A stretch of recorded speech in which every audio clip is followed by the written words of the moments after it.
Real crime Hunt world में आपका स्वागत है।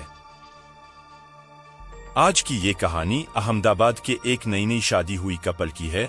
उनका हनीमून पीरियड अभी खत्म भी नहीं हुआ था कि लड़की की हत्या हो गई थी। पुलिस ने 15 साल बाद लैंडलाइन नंबर के जरिए कातिल को पकड़ा और खुलासा की। उन दोनों की नई शादी हुई थी। दोनों एक दूसरे के साथ बहुत अच्छे लगते थे। उनकी जोड़ी को देखकर उनकी हर कोई तारीफ करता था, लेकिन कोई नहीं जानता था कि ये सिर्फ 3 महीने की कहानी है। हनीमून पीरियड अभी खत्म भी नहीं हुआ था कि लड़की की हत्या हो गई थी। सामने पत्नी की लाश पड़ी थी। पति का रो रो कर बुरा हाल था। उनकी हालत इतनी खराब हो गई कि उनकी तबीयत बिगड़ गई और सदमे के कारण उन्हें अस्पताल जाना पड़ा। लेकिन उसके पति अस्पताल तो गए, पर वह कभी वापस नहीं आए। जी हाँ, ये कहानी 21 साल पुरानी है। दरअसल तरुण ने नवंबर 2003 में अहमदाबाद के एक बैंक में काम करने वाली सजनी नायर से शादी की, लेकिन शादी के बाद भी वह किसी दूसरी लड़की के साथ रिश्ते में था, जो उसके पत्नी सजनी नायर को पता चल गया था। इसलिए उन दोनों के बीच झगड़े होना शुरू हो गया था। फिर तरुण ने वैलेंटाइन डे के मौके पर पहले उसने सजनी से संबंध बनाया, फिर उसकी गला दबा के हत्या कर दी। यह मामला काफी चर्चा में थी, क्योंकि पति ने पहले तो अपनी पत्नी की मौत का गम होने का नाटक किया और फिर पुलिस की आंखों में धूल झोंक कर भाग गया। वह पत्नी की मौत पर तरुण ने खूब दिखावे की आंसू बहाए। उसने एंजाइटी अटैक का भी नाटक किया, जिससे वो सिर्फ घर वालों और पुलिस को गुमराह कर रहा था। उसका रोना धोना ये सब धोखा था। यह उसके बचने का तरीका था। सजनी की मौत के अगले ही दिन तरुण वहां से फरार हो गया। पुलिस ने हर जगह और दूसरे राज्यों में भी तलाश की, लेकिन कुछ पता नहीं चला। 3 साल बाद पुलिस ने तरुण की तलाश बंद कर दी, लेकिन सजनी हत्याकांड केस बंद नहीं किया। उसके बाद सजनी का परिवार मामले के सिलसिले में तत्कालीन सीएम नरेंद्र मोदी से मिला, तो 2006 में सीएम कार्यालय से पुलिस विभाग को जांच के लिए एक संदेश भेजा गया। तब तरुण पर 1 लाख रुपए का इनाम भी घोषित किया गया था, लेकिन तरुण ने बेंगलुरु में अपनी अलग नाम और पहचान से नई दुनिया बसा ली थी। तरुण जिनराज ने बेंगलुरु में दूसरी बार शादी की और उसके 2 बच्चे थे। पत्नी की हत्या के बावजूद वह पूरी ऐशो आराम की जिंदगी जी रहा था।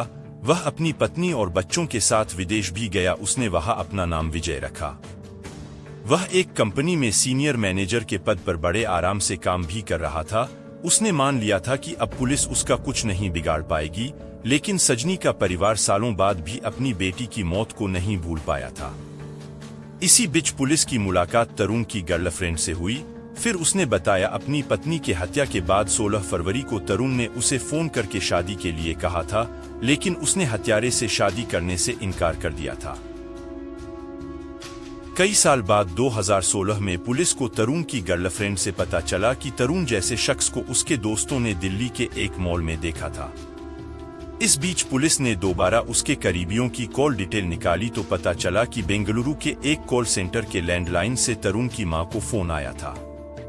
जब इस नंबर की जानकारी निकाली गई तो पता चला कि यह कॉल किसी प्रवीण भटेले ने की थी। पुलिस को शक हुआ तो प्रवीण भटेले के बारे में जानकारी जुटाई गई। जांच के दौरान क्राइम ब्रांच को पता चला कि प्रवीण भटेले कोई और नहीं बल्कि तरुण है। हैरान करने वाली बात यह थी कि तरुण की मां उससे दूसरे नंबर से बात किया करती थी। प्रवीण भटेले, जिसकी पहचान तरुण ने चुराई थी, वो तरुण का पुराना दोस्त था। इस सारी जानकारी के बाद तरुण को गिरफ्तार कर लिया गया।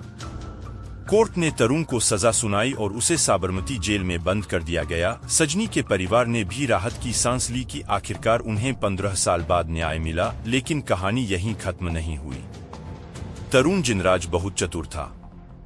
वह लगातार जमानत के लिए कोर्ट में अर्जी दे रहा था। वह तरह-तरह के बहाने बनाकर कोर्ट में जमानत के लिए अर्जी लगाता था। आखिरकार 2023 में अगस्त में जिनराज जमानत पाने में सफल रहा। वह 4 अगस्त को जमानत पर जेल से बाहर आया, लेकिन वापस जेल नहीं गया। यह शातिर अपराधी एक बार फिर से फरार हो गया था।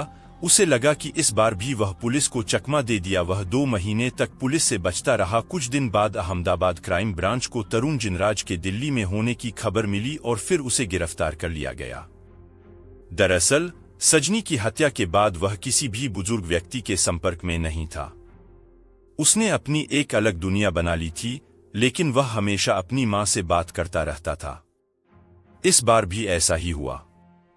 करीब 23 तारीख को वह अपनी मां से मिलने बेंगलुरु भी गया था। पुलिस को इसकी जानकारी पहले ही मिल गई थी, लेकिन उस वक्त वह भाग निकला, लेकिन दिल्ली से पकड़ लिया गया। क्राइम ब्रांच का कहना है कि पूछताछ के दौरान वह फिर से भागने की धमकी दे रहा है। पुलिस का कहना है कि वह पेशेवर अपराधी की तरह व्यवहार कर रहा है। इस बार भी तरुण ने पुलिस से बचने की साजिश रची थी, लेकिन उसकी कोशिश नाकाम रही। वह तरुण जिनराज से जस्टिन जोसेफ में तब्दील हो गया था। उसने अपनी दाहिनी बाह पर ड्रैगन का टैटू बनवाया था और हेयर ट्रांसप्लांट करवाया था। तरुण ने हत्या के बाद गर्लफ्रेंड को शादी का ऑफर दिया था। तो क्या इसी वजह से उसने अपनी पत्नी की हत्या की, या फिर कोई और वजह थी? इस कहानी में कातिल को तो पकड़ लिया गया, लेकिन हत्या की वजह अभी भी सामने नहीं आई है। दोस्तों, फ्यूचर में और भी रियल क्राइम स्टोरी जानने के लिए हमारे चैनल को सब्सक्राइब कीजिए। फ्यूचर में हमारे चैनल पे और भी रियल क्राइम स्टोरी आते रहेंगी।